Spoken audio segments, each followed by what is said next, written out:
No Evangelho de Marcos, capítulo 4, a partir do versículo 21. Marcos 4, 21. Evangelho de Marcos, capítulo 4, a partir do versículo 21. Quem achou, desachei. Quem não achou, espera. Espero. 4, 21.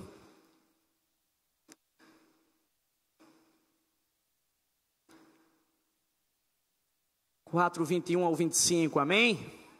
Podemos? Vamos lá. Ele lhes disse: quem traz uma candeia para ser colocada debaixo de uma vasilha ou de uma cama? Acaso não a coloca no lugar apropriado? Porque não há nada oculto senão para ser revelado, e nada escondido senão para ser trazido à luz. Se alguém tem ouvidos para ouvir, ouça.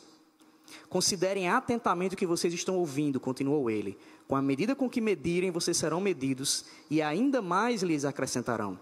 A quem tiver, mais lhe será dado, e quem não tiver, até o que tem lhe será tirado.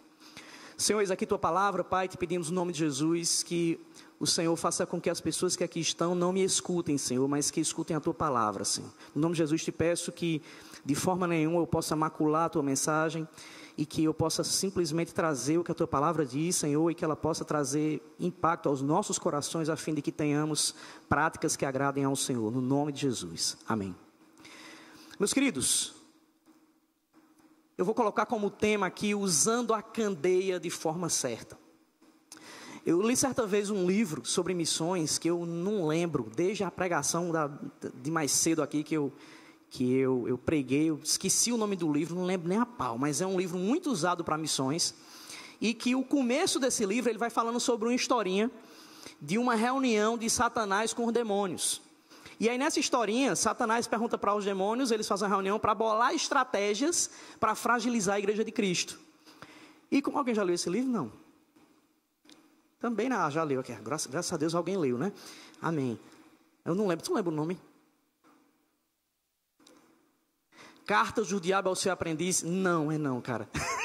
Esse aqui tem uma história semelhante no livro C.S. Lewis, que é fantástico esse livro. Eu li também há pouco tempo. Mas esse outro é um bem antigão. Claro que esse Carta do Diabo ao Seu Aprendiz é mais antigo ainda, mas não é esse ainda. É porque tem uma história parecida com ele também. Mas esse outro, ele é um livro sobre missões. E como é um livro sobre missões, a linha que ele segue para dizer qual é o ponto que fragiliza a igreja é a falta de missões na igreja. E claro que uma igreja que não prega o evangelho é uma igreja que é fragilizada. Só que, gente, Satanás, ele não precisa de muita estratégia para fragilizar a igreja. As pessoas podem dizer assim, para fragilizar a igreja, ele pode, por exemplo, fazer com que a igreja ame muito dinheiro. É uma resposta legal, não é não? Se a igreja começar a valorizar muito dinheiro, ela começa a fazer aquele dinheiro o ídolo dela, e acaba que ela deixa de fazer a sua missão. As pessoas começam a transformar o dinheiro em algo que o domina, e elas deixam de ser o que Cristo quer para elas. Outra coisa que os demônios podiam dizer como sugestão seria, vamos fragilizar a liderança da igreja. Porque se um pastor ele cai em pecado, a igreja toda fica escandalizada e se fragiliza. É uma resposta também interessante, não é, gente? Ou não? Se um pastor ele cai em escândalo, então vai fragilizar a igreja. Uma outra resposta podia ser, vamos incentivar a pornografia. E aí a deturpação do sexo, da forma como Deus quer, faz com que a igreja ela caia em uma série de outros pecados, e aí adultério, objetificação do ser humano, e por aí vai. Também é uma resposta interessante, não é não? O que mais que os demônios podiam colocar como sugestão? Aí o cara diz, falo nada, vai dizer que eu faço parte dos demônios. Não, gente, é porque tem várias coisas que a gente vai pensando que são pecados, que poderia fragilizar a igreja de Deus. Poderia, por exemplo, fazer com que houvesse maledicência no meio da igreja. Se a igreja tem muita maledicência, necessariamente, pessoas vão aos poucos se tornando fragilizadas e vão saindo da igreja. A questão, gente, é que a gente geralmente foca em um pecado específico assim, só que tem uma coisa que se Satanás focasse nisso especificamente, praticamente ele conseguiria o seu intento. Se o diabo conseguir fragilizar a visão da igreja quanto à autoridade da Bíblia, ele consegue alcançar a sua missão. Vê só, gente, onde é que a gente aprende que o dinheiro não pode ser o nosso senhor, mas o nosso servo, e que devemos usar o dinheiro para glorificar a Deus? Onde é que a gente aprende isso? Misericórdia, gente. Na Bíblia. Respondam, pelo amor de Deus. Ouvi alguém dizendo, um curso de finanças. Não, na Bíblia. Onde é que a gente aprende qual é o modelo ideal de casamento? Na Bíblia Sagrada. Onde é que a gente aprende qual é a figura da liderança na igreja e como a igreja deve se portar diante dos líderes? Na Bíblia. Onde é que a gente aprende que Deus abomina a maledicência, a fofoca? Na Bíblia, gente. O livro de Provérbios diz que 6 coisas aborrecem ao Senhor e a 7ª a sua alma abomina. Aí ele traz uma lista: olhos altivos, língua mentirosa, mão que derrama sangue inocente, pés que se apressam para correr para o mal. O último ele diz: aqueles que plantam semente de discórdia no coração de alguém em relação a outro. Maledicência. Então Deus abomina a maledicência. Gente, se nós colocarmos a Bíblia como que nos orienta, e, por outro lado, se nós fragilizarmos a autoridade da Bíblia, nós destruímos o que a igreja deveria fazer no mundo.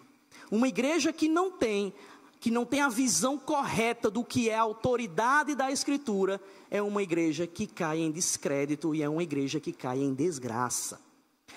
Logo, gente, é fundamental, para que a gente entenda essa palavra que a gente leu agora, que a gente comece fazendo uma perguntinha. Que lugar a Bíblia tem ocupado na minha vida? Eu detesto fazer isso que eu vou fazer agora, mas você vai pegar a sua mão, vai colocar no seu peito, e vai dizer assim: que lugar, é para falar em voz alta, que lugar a Bíblia tem ocupado na minha vida? Eu não gosto desse negócio de repetir não, mas às vezes a gente repete algumas frases e elas ficam mais decoradas na cabeça da gente. Gente, é sobre isso que essa parábola está falando. Quem aqui não é da Paraíba, levanta a mão. Certo. Quem aqui não é do Nordeste? Me diga uma coisa. Candeia, vocês são de que estado? Rio Grande do Sul. Candeia lá, vocês geralmente chamam de quê? Não sei, né? Lamparina, olha aí. Quem aqui é de região que o nome é lamparina? Alguém falou aqui? Candeeiro, lamparina, em outros formatos, lampião. Lá na minha região, no interior do Ceará, a gente chamava de lamparina. Em algum outro lugar tem um nome diferente? Não. Aí o caba diz, lâmpada. Lâmpada, gente, é a evolução do nome candeia. Veja só, em Salmo 119, 105, o texto diz, lâmpada para os meus pés é a tua palavra. Aí o caba diz, olha só como a Bíblia é poderosa, né? O caba já viu no futuro e viu a lâmpada e já trouxe a profecia lá. Não, era uma palavra já usada, a palavra lâmpada mesmo. Aquela história de Aladim, estão lembrados que está na Bíblia, em Heresias 1:8? Que fala que o rapaz lá, né, esfregou o quê para o gênio sair de dentro? Uma lâmpada. Então já é uma palavra, e aquela história, gente, foi antes de existir a manipulação da eletricidade. Então, a candeia, gente, que a gente pode chamar de lamparina, tal, e por aí vai, ela era algo utilizado, e ainda hoje é utilizado em alguns lugares que não tem energia elétrica manipulada pelo ser humano. A energia elétrica ela já é existente, é só a questão de como a gente manipula ela. E em algumas regiões onde não há energia, como é esse contexto aqui, a candeia, ou a lamparina, ou o lampião, ou o candeeiro, ela é muito utilizada para iluminar. E o que é que existia nessa época aqui? Veja só, essa relação de lâmpada, de candeia com a palavra de Deus, ela é muito utilizada na Escritura. Quando você vê também outros trechos em que fala sobre como a candeia ela é citada, tem uma parábola em Mateus também, das 10 virgens, estão lembradas? Que elas vão ao encontro do noivo, e aí algumas não conseguem entrar, por quê? Por causa do óleo, faltou óleo. Por quê? Porque faltou óleo, exatamente, gente, que bênção. Faltou óleo porque como é que a lamparina era usada, como é que a candeia era usada? Geralmente era algo feito de barro, com uma cordinha nela, ou então um algodão para fora, e dentro dela tinha o óleo. Então eles queimavam na ponta, colocavam o pavio em direção ao centro da casa, e ali aquilo iluminava aquele ambiente. E é interessante, gente, eu gosto muito de falar isso quando a gente lê um texto da Escritura, para que a gente faça uma hermenêutica adequada do texto, para que a gente interprete corretamente o que aquele texto diz. Existem algumas regras para a gente não confundir. Por exemplo, essa parábola, antes dela tem outra parábola. Vocês lembram qual a parábola que vem antes dessa? Do semeador. Alguém lembra qual a parábola que vem antes dela? Do semeador, exatamente, gente, bênção. Olha só, é interessante que são duas parábolas que elas se conectam. Jesus está falando sobre um homem que lança uma semente. Existem alguns solos, o solo ali é o coração. Existem alguns solos onde aquela semente vai frutificar. A semente é o quê? A palavra. E aí ele fala sobre isso e já emenda na parábola da candeia. Aí você pergunta assim, tá, a parábola que vem depois, tem a ver? Tem não. Por que não tem a ver? Aí tem umas dicasinhas para a gente entender, para a gente não confundir o texto. No versículo 26, Jesus muda de assunto. Ele fala outra parábola, mas ele diz, e o reino dos céus é semelhante a tal, ou seja, ele está falando uma parábola sobre outra coisa. Então, o que é que a gente tem que entender? Jesus fala sobre alguém que lança uma semente, que é a palavra de Deus, ela cai nos solos de algumas pessoas, e esse solo é o coração de algumas pessoas, e em alguns essa palavra vai frutificar, e em outros não. Só que o que é interessante, já a gente começar percebendo, gente, é que necessariamente você vai querer lançar essa semente no coração de alguém, se essa palavra, se essa candeia estiver no lugar certo da sua vida.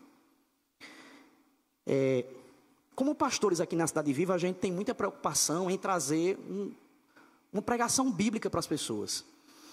E o que é pregação bíblica, gente? Pregação bíblica não é você pegar um versículo e sair fazendo enfeite com ele, não. Por exemplo, acaba de ler o texto que tem os 7 mergulhos de Naamã. Aí você para o versículo e diz, os 7 mergulhos de Naamã, o primeiro mergulho é o mergulho da mágoa. O segundo mergulho é o mergulho da intriga. O terceiro mergulho é o mergulho da discórdia. E quando você mergulha, lava tudo e sai uma nova criatura. Eu já vi pregação assim. Não diz isso no texto, gente. O que a gente tem que fazer é dizer o que a Escritura diz e deixar que o Espírito Santo atue no coração da pessoa. Não precisa fazer enfeite, não. A gente, quando vai proclamar a palavra, leia o que a palavra diz, tente trazer para a vida da pessoa a aplicação, diga o que o texto está dizendo, quem vai operar é o Espírito Santo. Então nós sempre tivemos muita preocupação em trazer uma pregação que fosse geralmente a pregação expositiva e uma pregação que mostrasse o que a Escritura está dizendo. A gente usa muito o termo de dar grama verde para as ovelhas. É uma grama saudável. E a gente sempre achou, não, então a igreja ela é muito equilibrada teologicamente. Até que nós fizemos uma pesquisa no fim do ano passado, que pelo amor de Deus, gente, olha, trouxe uma dor do coração da gente até a unha do pé. Porque nós perguntamos, entre outras coisas, questões fundamentais da Bíblia. Por exemplo, o que é que a pessoa achava da inerrância das Escrituras? Se a Bíblia tem erros. O que é que a pessoa achava da divindade de Jesus? Se Jesus realmente é Deus. Sobre a soberania de Deus. E foi impressionante a quantidade de respostas negativas nesse sentido. E nós dissemos, meu Deus do céu, nós temos um problema de apego à Escritura. As pessoas não têm se debruçado sobre a Bíblia para entender o que ela é. E necessariamente, se você tem uma visão deturpada sobre a Escritura, gente, você vai ter uma visão deturpada sobre o chamado de Deus para a sua vida.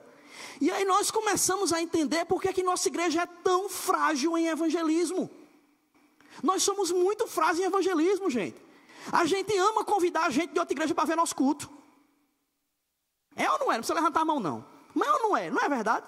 Ei, fulano, tu é de onde? Eu sou lá da IEB, lá de Jaguaribe. Bora ver o culto na Cidade Viva? Não faça isso não, pelo amor de Deus, homem.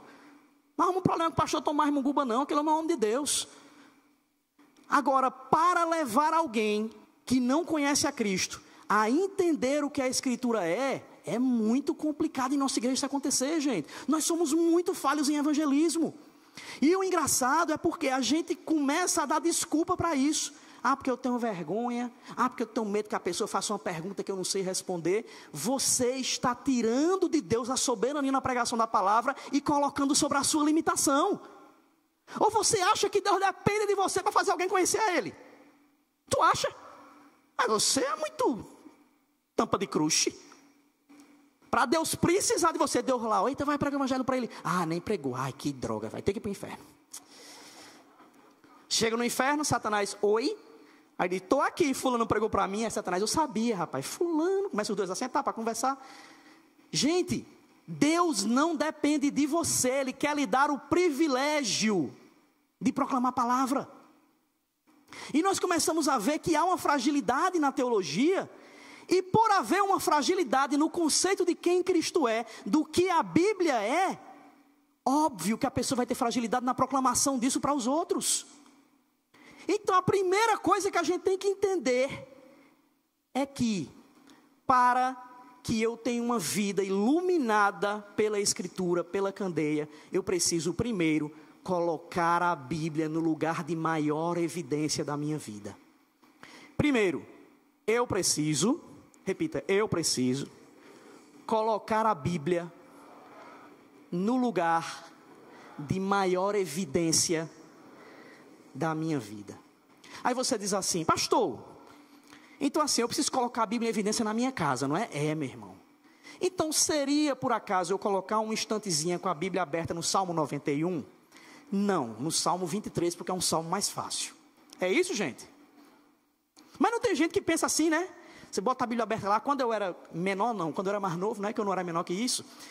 E eu tinha alguns parentes meus, e na minha casa também, tinha uma Bíblia aberta, uma Bíblia bem grande, daquelas com as bordas prateadas, bem bonita. Não sei quem teve uma Bíblia dessa, com uma cruzona dourada na capa, bonita que só, meu amigo. E a bicha grande lá, e às vezes eu estava correndo com meu irmão e tal. Aí a gente derrubava um negocinho, a Bíblia fechava. Minha mãe, menino, pelo amor de Deus, caiu, fechou a Bíblia. Aí eu, só abri no meio. É não, menino, está no salmo aí. Como é que eu vou saber agora? Onde é que tem salmo? Não é não? Já pensou? Meu Deus do céu, desmarcou a Bíblia. Ainda bem que a bicha tinha um negócio vermelho no meio assim, que ele separava bem bonitinho, né? Caía, fechava, era só abrir de novo. Mas vai que esse negócio vermelho sai e desmarca onde é que está o Salmo 91. Porque o Salmo 91 espantava demônio. O pessoal da minha família acreditava assim, não, o Salmo 91 porque expulsa o demônio. Eu fico imaginando o demônio entrar na casa de alguém, eita, Salmo 91. Pega descendo. Por quê? Salmo 91. Eita, é mesmo, vamos entrar lá, porque vai que esse negócio me pega. Gente, não é sobre isso que eu estou falando. Eu estou falando é o lugar que ela está em evidência na sua vida, enquanto prioridade nas suas ações. Nós temos que ter a Bíblia no lugar em nossas vidas que as pessoas conseguem ver a luz resplandecendo na nossa casa. A candeia não é uma luz, gente? Olha só o que Jesus diz no versículo 21. Se você puder, não fecha o texto não. Se está com o seu aplicativo, acende. Se está com a Bíblia, não desmarca não. Olha só, versículo 21 ele diz, ele lhes disse, quem traz uma candeia para ser colocada debaixo de uma vasilha ou de uma cama? Acaso não a coloca no lugar apropriado? Olha só, gente, como é que eram as casas naquela época? Você já deve ter visto em algum filme, em figura, enfim. As casas geralmente elas eram pequenas, elas eram coladas uma na outra. Então, por serem coladas, né, aquele estilo casa, como é o nome que dá casa colada na outra? Conjugada, casa conjugada uma com a outra. Então, elas tinham um vão e geralmente os ambientes eram separados por panos. Tem muita casa interior que é assim, né? Não sei quem aqui já morou interior, mas tem algumas casas que são separadas por pano e em muitas de sítiozinho pequeno o banheiro é do lado de fora. Lá existia um lugar da casa, na maioria, em que tinha um pano e lá eles botavam um vaso onde eles faziam suas necessidades fisiológicas. E tinha outras casas que eram grandes e elas tinham uma coluna central que era chamada de, alguém sabe? Coluna central. Não, tem outro nome. Trave. Provavelmente é sobre isso que Jesus fala quando ele diz, tire a trave de seu olho.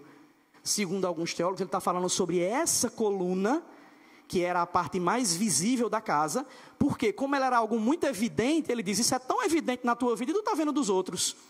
Então, nas casas que tinham essa coluna, eles faziam uma abertura em cima dessa coluna e no meio, colocavam a lâmpada lá, a candeia lá, acendiam um pavio em direção ao centro da casa, para que ela pudesse iluminar todo o ambiente. As casas que não tinham trave no meio, eles faziam um buraco na parede, na parte mais central que tivesse da casa, na sala, e na parte superior, lá colocavam o pavio, acendiam para que ela iluminasse o máximo possível. E aí, gente, o que acontece? Jesus fala isso aqui, nesse texto, para lembrar para a gente que a Bíblia não pode ter um papel coadjuvante nas nossas vidas, gente. A Bíblia tem que ter papel primário na vida da gente. Tem que ser algo muito evidente. Porque a Bíblia é o que vai refletir na nossa casa a luz de Cristo. Ela quem vai dizer que aquela casa é iluminada por Cristo. É por meio da Escritura que nós revelamos isso, gente. Se a Bíblia não estiver no centro de sua vida, você vai tropeçar. O salmo que a gente falou antes, lâmpada para os meus pés e luz para o meu caminho, a tua palavra, você continua a ler o salmo todo, 119, ele fala sobre a Bíblia, e ele vai falando que se essa luz não ilumina o caminho dele, ele vai tropeçar. Se essa Bíblia não for a lâmpada que centraliza a tua vida nela, você vai tropeçar no meio do caminho. É como se você estivesse andando no meio fazendo uma trilha de noite, e não há iluminação nenhuma natural, e você pega uma lanterna e vai botando no chão para poder ver se não tem nenhum toco lá, se não tem algum buraco, para que você possa cair. E é interessante, gente, porque a gente, nessa pesquisa que eu falei há pouco, nós vimos isso, e como nós temos essa fragilidade em proclamar a palavra. E eu queria que você respondesse as seguintes perguntas. Isso aqui não é para você responder para mim não, certo? Para você responder para si. Primeira pergunta: quantas pessoas eu tenho evangelizado ao meu redor? Segunda pergunta: quantas pessoas sentem desejo de vir à igreja quando eu convido? Eu convido? Terceira pergunta. Agora essa aqui vocês vão responder, certo? Quantos aqui sabem que Jesus morreu por você? Amém, glória a Deus. Deus seja louvado, santo, santo é teu nome, Senhor, glória a Deus. Quantos aqui sabem que Ele ressuscitou? Amém, glória a Deus. Quantos aqui entendem que por causa disso, vocês foram salvos, não porque vocês fizeram alguma coisa, mas porque Ele fez, ou seja, vocês foram salvos de graça? Quem sabe disso? Amém, glória a Deus. Você pode viver da mesma forma que vivia? Sim? Amém, glória a Deus. Você tem que proclamar isso para outras pessoas? Não responda. Você proclama? Tá vendo como é complicado, gente? Não é difícil, né, esse negócio? É interessante que eu já falei algumas vezes aqui que eu luto muito com essa coisa de evangelizar, porque não parece, mas eu sou tímido. Então eu fico às vezes com receio de quando vou pregar o evangelho para alguém.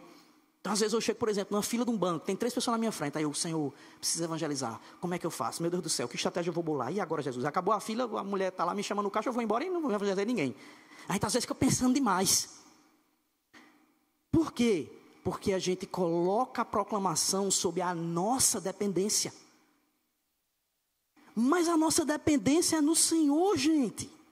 Nós dependemos do Senhor, e se Ele diz para que a gente proclame as boas novas, a responsabilidade é dele, meu amigo. Então simplesmente vá lá e fale.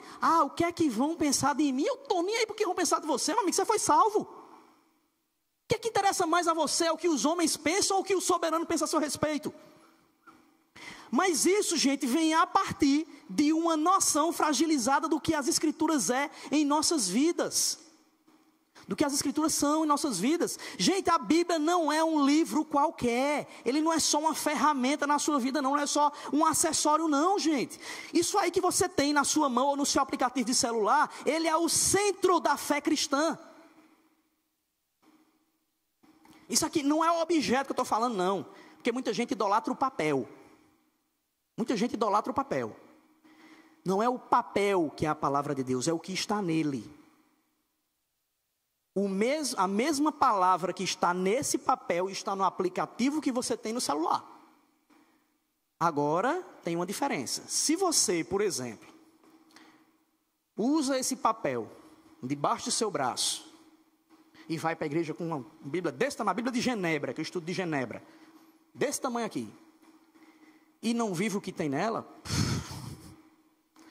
só serviu para você usar ela de desodorante. Não serviu para nada. Por outro lado, se você usa o aplicativo no celular porque você tem vergonha de andar com livro, aí você tem um problema. Está dando para entender? Quando eu estava tendo aula no doutorado. O doutorado que eu fiz é bem cheio de várias religiões, tal, e líder de várias religiões diferentes. E aí teve um dia que, numa das aulas, o professor fez, olha, na próxima aula cada um vai trazer um símbolo da sua religião. E eu faltei essa aula, eu estava viajando. Aí quando eu cheguei no dia, aí eu vi lá um caba com atabaque, o outro com um orixá, o outro com um quipá, o outro com um japa, que é um rosário Hare Krishna. Um bocado de coisa lá, eu falei, por que todo mundo trouxe esse negócio hoje? Não é porque era para ter trazido um símbolo da sua fé. Aí eu, rapaz, eu não trouxe nada. E eu não estava com essa cruzinha aqui, que eu podia tirar a cruzinha e botar lá, né? Explicar o que era a cruz e tal. Aí eu, caramba, não trouxe nada, rapaz. Aí cada um foi botando lá, eu falei, rapaz, não vou passar vergonha não. Aí quando todo mundo entregou, eu botei meu celular. Aí cada um saiu explicando, tá aí o povo achando estranho. E eu com o celular lá, quase que eu falei, o celular, o consagro, não. E aí o professor, cada um explicou tal, aí ele fez, e o celular é o quê? Eu falei, na verdade não é o celular, é o que tem nele. Aí ele, o que é que tem nele? Não, tem um aplicativo da Bíblia. Então, como tem um aplicativo da Bíblia, é um dos símbolos do cristianismo, o centro da fé cristã, é a escritura que revela quem Jesus é, tal. Aí ele disse, mas era para ter trazido o livro. Eu falei, mas isso é um livro, só está digitalizado, mas é um livro. A gente, às vezes, idolatra o papel, gente. E bote na sua cabeça, esse papel, mais do que a celulose que tem nele, não é o papel em si, é a mensagem desse evangelho que tem que estar evidente na sua vida. Carregue esse livro com você ou não, ele tem que ser visto na sua vida.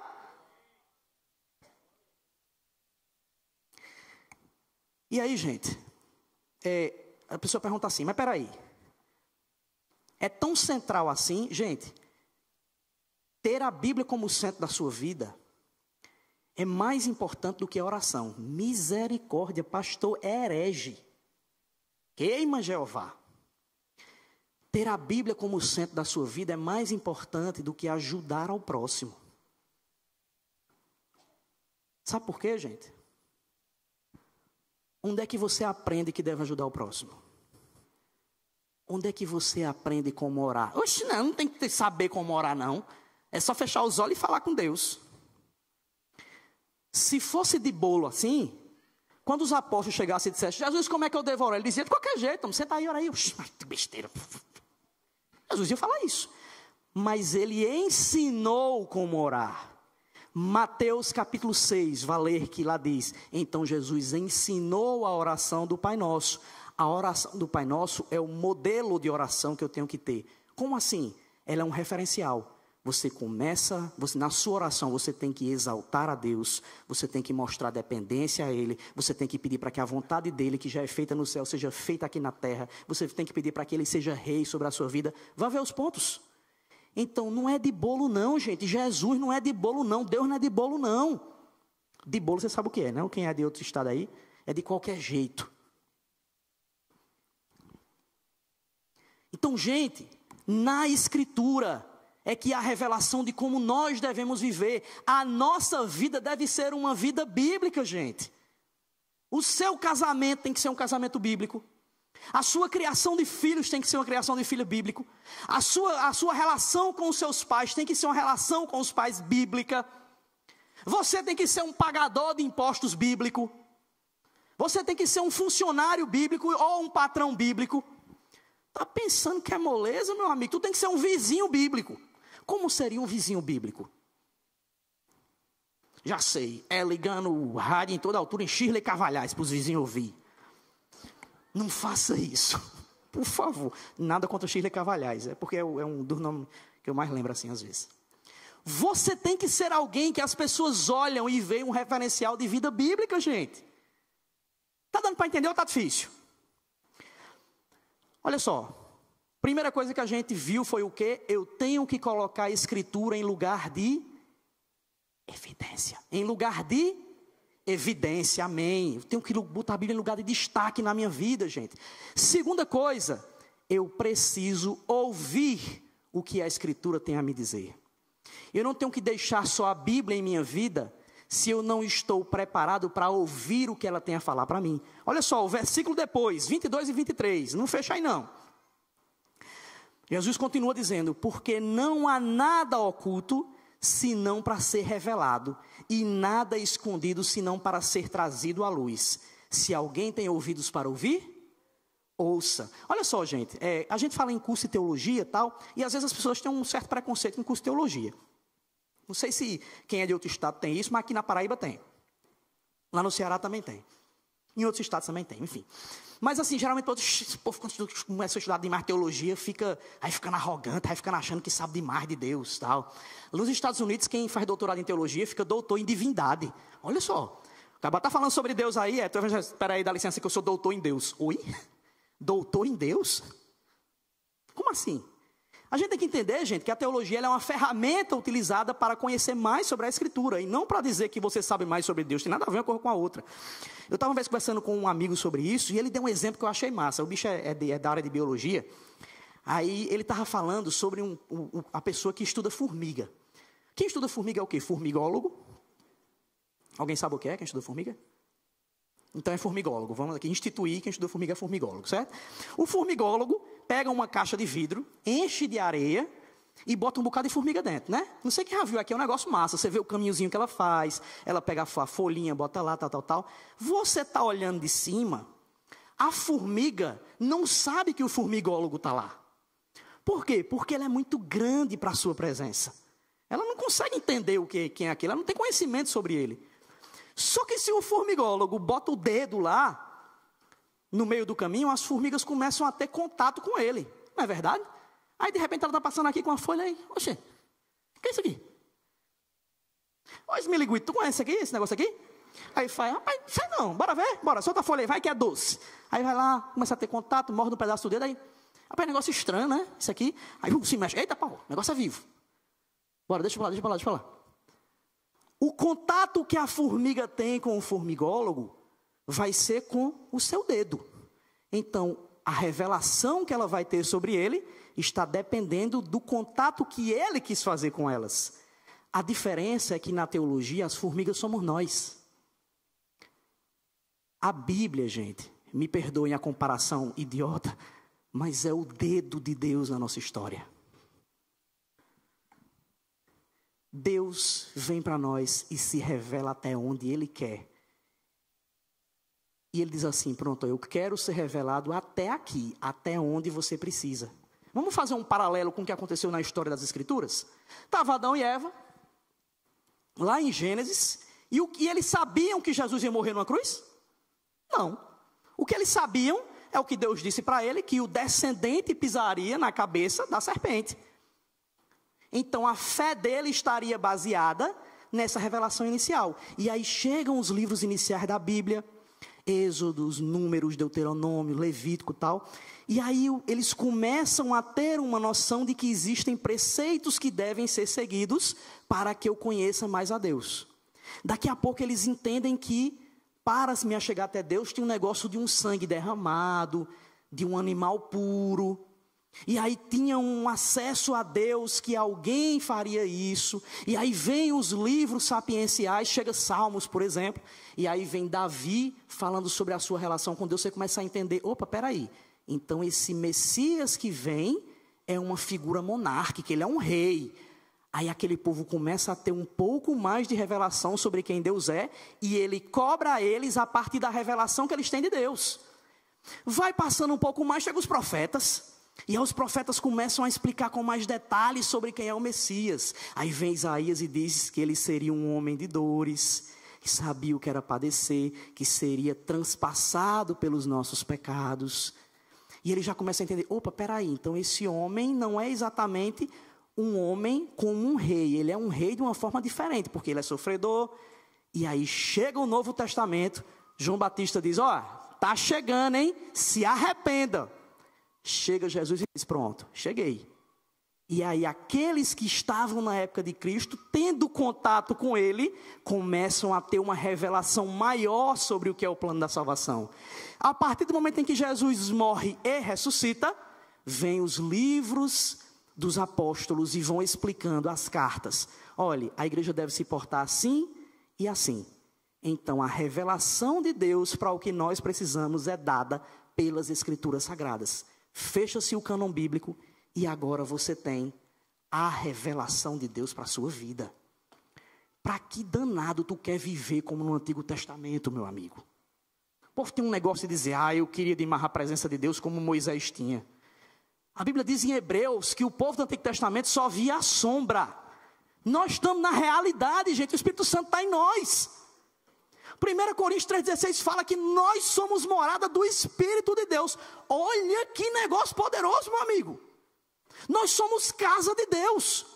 O cabo olha para o Antigo Testamento, aí viu o templo, aí faz, meu amigo, já pensou no templo, hein? O cabo uma vez por ano entrava o sumo sacerdote. Oh Deus, se eu pudesse voltar no templo, para eu entrar lá, naquele templo e ver o que era a tua presença.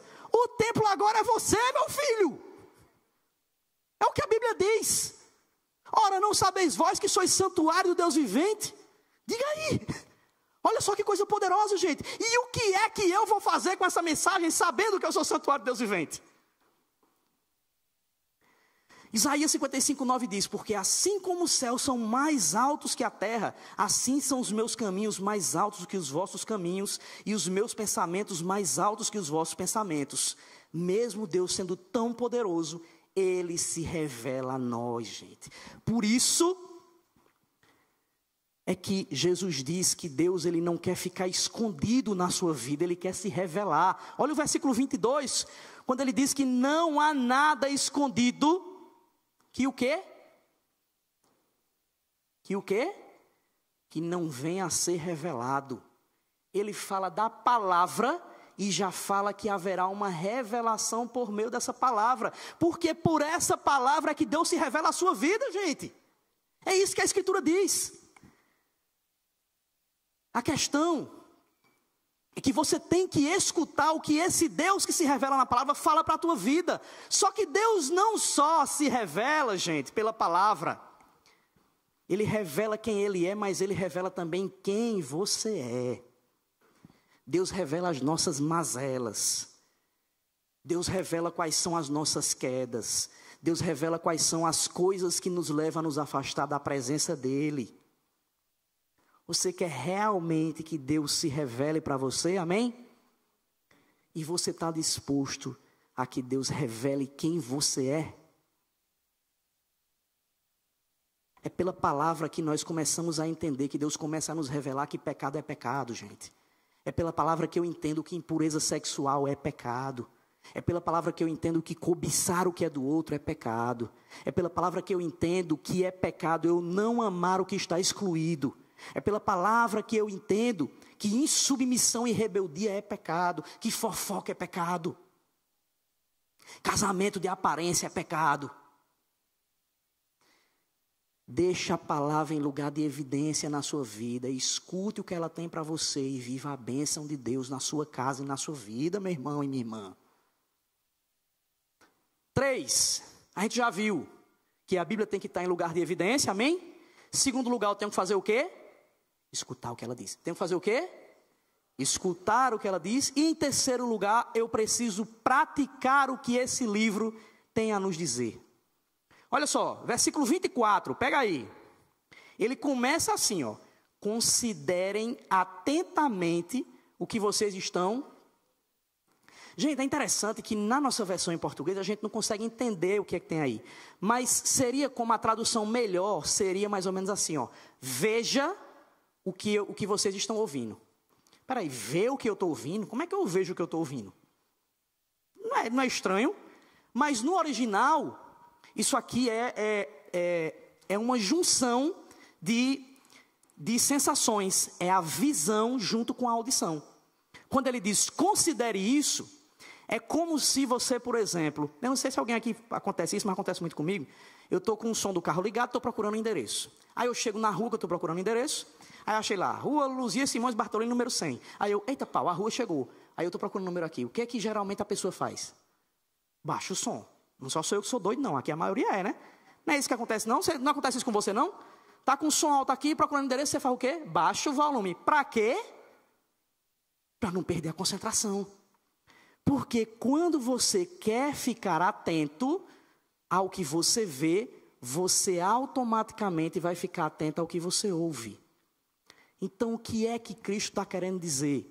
Essa palavra aqui, gente, é a mesma que era utilizada para o exército quando ele dizia: fiquem em prontidão para os vigilantes da noite. Então os vigias da noite, os soldados da noite, eles ficavam acordados, olhando, mas ao mesmo tempo eles tinham ordem para ficar atentos a tudo que eles escutassem. Por quê? O cara, ele não está olhando para trás, mas ele consegue escutar se quebra um galho. Eu pedalo de bicicleta. Tem outro jeito do cara pedalar, não? Tem pedalinho daquelas das lagoas, né, tal. Mas, assim, geralmente eu pedalo, dá para anotar. O povo fala, dá para anotar, tu tá mais forte, tal. Mentira. E aí, quando eu pedalo, eu costumava ficar ouvindo o som nos dois ouvidos, né? E aí, um cara mais experiente fez: cara, você não pode botar o fone nos dois ouvidos. Você pode botar só em um. Porque eu gosto de pedalar escutando podcast, essas coisas assim. E aí eu fiz: por quê? Ele fez: porque o seu ouvido é seu retrovisor. Eu, eita pau. Que massa, é mesmo. Porque vai que você está aqui pedalando no som alto, tal, vê um carro atrás, buzina, tu não vê e ele te mata. Aí eu disse: Jesus, eu tenho que levar esse negócio a sério. Porque realmente a nossa audição complementa a nossa visão. E é isso aqui que Jesus está falando, gente. Isso aqui é o imperativo ver no grego. É um chamado para estar pronto para tomar uma decisão. Jesus está dizendo isso. Escute e esteja pronto para tomar uma decisão com o que você escuta. A palavra de Deus, gente, não é como um site de notícia para você ficar se informando, não. Não é que você pega aqui e fala: peraí, deixa eu pegar uma informação aqui. Ah, que legal. Gente, a Bíblia é um livro para que você esteja pronto para fazer o que tem lá. A Bíblia não lhe informa, ela lhe forma. Ela forma o seu caráter. Ela forma o homem e a mulher de Deus que Ele quer para a sua vida. Então nós temos que olhar para isso aqui, gente, com toda a seriedade do mundo, que isso aqui é palavra do soberano. Não adianta eu vir para o culto, assistir a pregação de pastor Sérgio, e ele fala e eu estou calado aqui, aí eu fico: é mesmo, viu? Menino, olha, esse homem é demais. Pelo amor de Deus, que palavra poderosa. O cara está lá balançando a cabeça, mas não muda em nada a sua vida, não adiantou de nada, amigo, só perdeu tempo. Fica em casa assistindo Fantástico, assistindo jogo, assistindo Faustão, é muito bom. Fica em casa. Para vir para cá, misericórdia mesmo. Não é misericórdia, é trisaricórdia, tetrasaricórdia, pentasaricórdia. Mas é assim a igreja de Cristo, gente. O povo vem para a igreja, e aí, quer dizer, a igreja vem para a igreja, né? É contraditório esse negócio. A gente vem, escuta a palavra e é isso mesmo. Sai daqui, é a mesma coisa a vida toda. Não é estranho, não. Saiu pesquisa agora do IBGE, foi Datafolha, IBGE, não sei. Acho que foi Datafolha. Nós somos 88% de cristãos no Brasil. Eita pau, menino, é poder na terra. Aleluia, glória a Deus. Por isso que o Brasil é uma nação avivada. Amém, igreja? Eita, glória. É um país com quase zero de corrupção. Aleluia, Jesus. Eita, glória. É um país onde tem pouca violência. Glória a Deus, aleluia, Jesus. Não tem praticamente gente sofrendo, não tem adultério, não tem aborto. Ora, 88% da população, os cristãos estão arrebentando com tudo aí, proclamando as boas novas e transformando o Brasil. Amém, igreja? Ô, povo sem fé, rapaz. Olha só, gente, o que é que Tiago diz? Estamos já encerrando. Capítulo 1, versículo 21, ele diz assim, ó: portanto, ele está falando aqui no capítulo 1 sobre o que a palavra tem que fazer em nossas vidas. Ele diz: livrem-se de toda a impureza moral e da maldade que prevalece, e aceitem humildemente a palavra implantada em vocês, a qual é poderosa para salvá-los. Sejam praticantes da palavra e não apenas ouvintes, enganando-se a si mesmos. Aquele que ouve a palavra, mas não a põe em prática, é semelhante a um homem que olha a sua face no espelho e depois de olhar para si mesmo, sai e logo esquece a sua aparência. Mas o homem que observa atentamente a lei perfeita que traz a liberdade, perceba que ele diz: quem observa atentamente a lei perfeita que traz a liberdade e persevera na prática dessa lei, não esquecendo o que ouviu, mas praticando, será feliz naquilo que fizer. Eu tenho uma mulher lindíssima. Minha mulher é linda, gente. Ela só tem um problema, ela é meio cega, né? Por isso que ela casou comigo. Mas ela é linda. Você, quem está com a mulher aqui do lado? Quem é marido e está com a esposa aí do lado?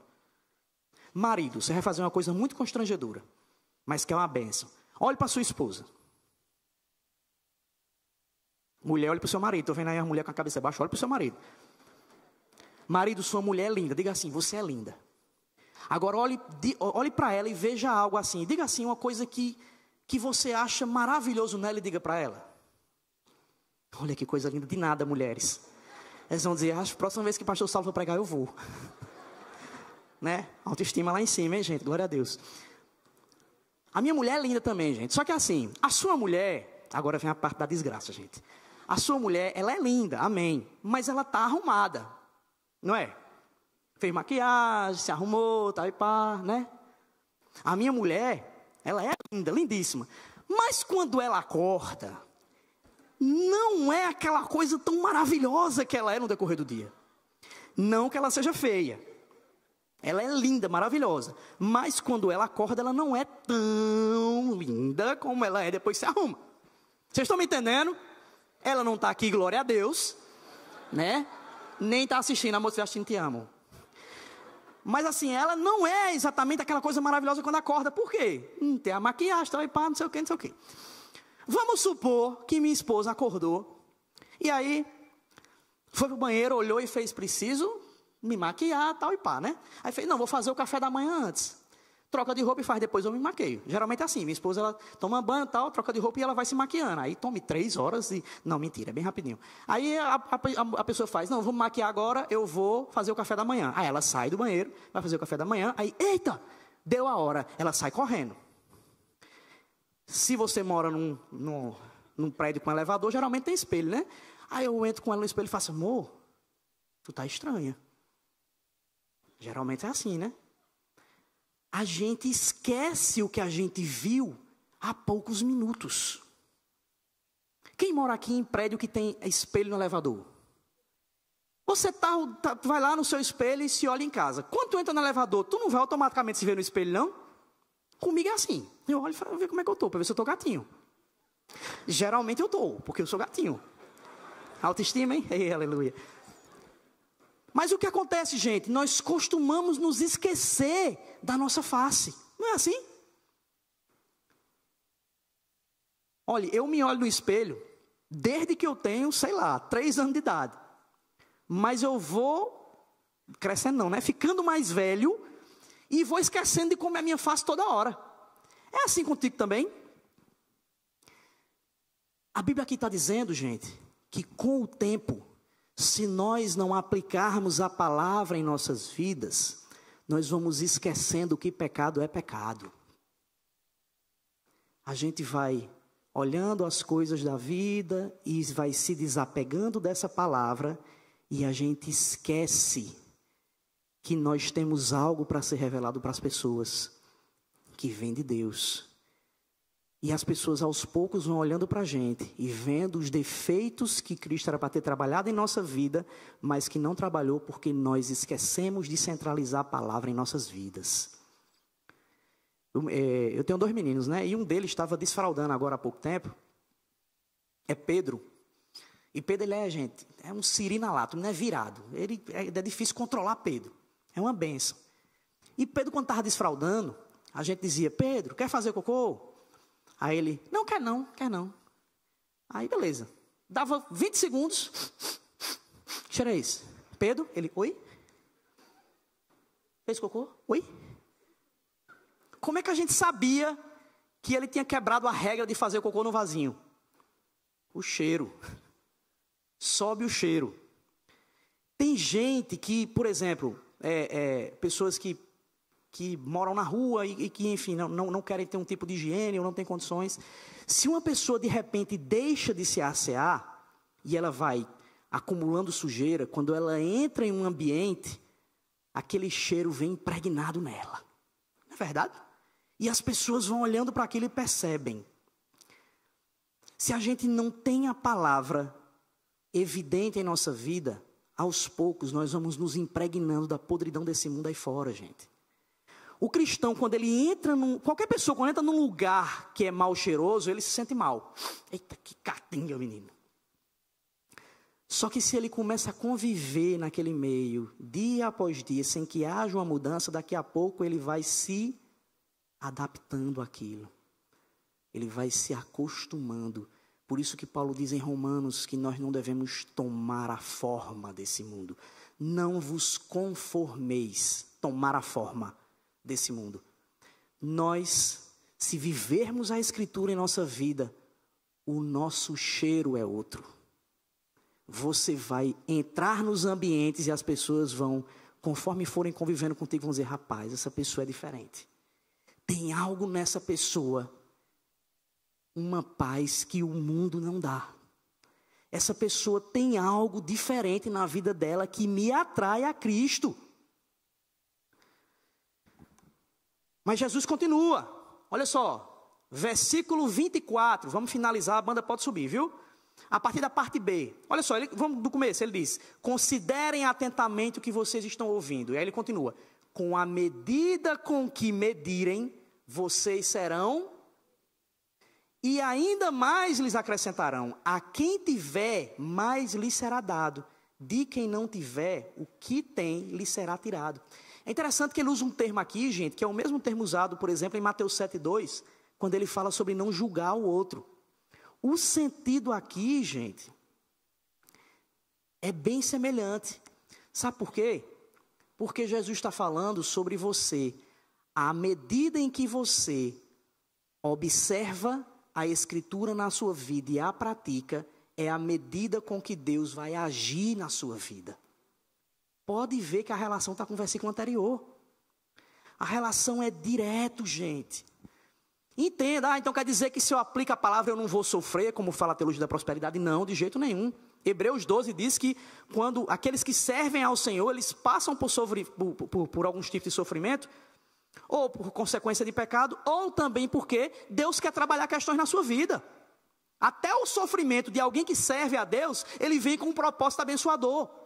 A questão é que, se você não leva Deus a sério, você vai sofrer a consequência disso. Mas se você leva essa Escritura a sério, você também vai sofrer a consequência disso. A consequência benéfica.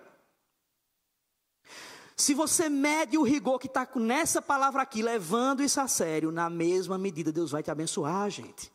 É isso aqui que o texto está dizendo. Só que o seu desprezo ao cuidado com o que a Bíblia diz produzirá uma forma diferente de Deus agir na tua vida.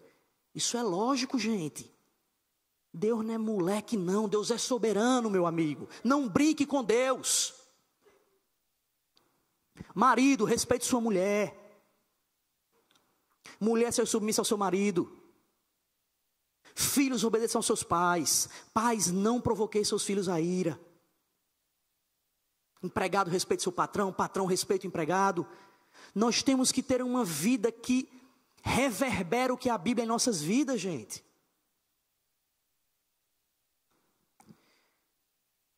Acenda a candeia. Não apenas acenda a candeia, mas escute o que essa palavra diz. E por fim, pratique o que está nela. Não sejamos apenas ouvintes, sejamos praticantes dessa palavra, e ela será poderosa na nossa vida e para transformar as vidas dos que nos cercam. Vamos orar? Fique de pé, feche seus olhos, baixe sua cabeça.